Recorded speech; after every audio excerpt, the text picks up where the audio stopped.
আসসালামু আলাইকুম গাইস, কি অবস্থা? কেমন আছো সবাই? আলহামদুলিল্লাহ আমি ভালো আছি। তো একটা জিনিস দেখানোর জন্য মানে ক্যামেরাটা ওপেন করলাম, ঠিক আছে।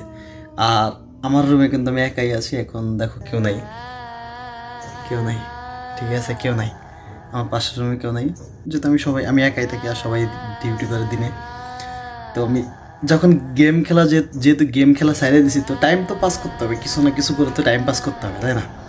তো আমি যেগুলো দেখি রাতের বেলা, তোমরা কিন্তু এগুলো দেখো। হ্যাঁ, অন্য কিছু না ভাই। 1 মিনিট তোমাদেরকে দেখাচ্ছি, 1 মিনিট, তারপর বাকি কথা বলি তোমাদেরকে, ঠিক আছে? ও মাই গড! হ্যাঁ, ভয় পেও না। তুমি আর আমি আর কেউ নাই। সম্পূর্ণ আলাদা, কিন্তু ভাগ্য সূত্রে বাঁধা। তুমিও সেই জীবনটাই ভোগ করছো যা আমি আজ থেকে 3 বছর আগে ভোগ করেছি।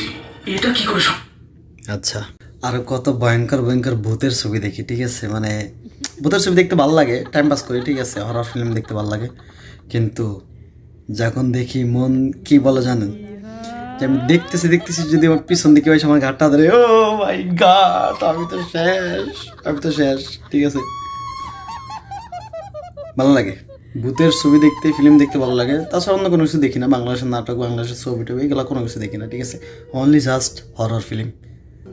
কেমন লাগে? ভালো লাগে না? আমার তো ভালো লাগে। আর একা থাকি আরও ভালো লাগে, ঠিক আছে। ঘুমানোর সময় ভূতের ফিল্ম একটু কানের ভিতরে শুনি, ঠিক আছে, এফএম লাগাই শুনি, তারপর ঘুমাই যাই, কোনো ব্যাপার না, ঠিক আছে। কিন্তু অফ করে ঘুমাই, ব্লুটুথ অফ করে ঘুমাই। আর এই ফিল্ম দেখতে কার কার ভালো লাগে অবশ্যই কিন্তু জানাও তোমরা, ঠিক আছে। আমার বন্ধু বান্ধব যারা আছে তারা তো আমি জানি তোমরা এইসব একলা রুমে পছন্দ করো না, ঠিক আছে। তোমরা যেটা দেখা সেটা দেখবে জানি, কিন্তু এইসব এইসব কিন্তু তোমরা দেখতে পারবে না, এটা আমি কিন্তু তোমাদেরকে বলতেছি, ঠিক আছে। খুব ভালো লাগে, তো তোমরা ঘুমাও আর আমি এটা দেখি। যদি পিছন দিকে বাদ দেয় তোমাদের জানাবো পরে। ওকে, বাই বাই।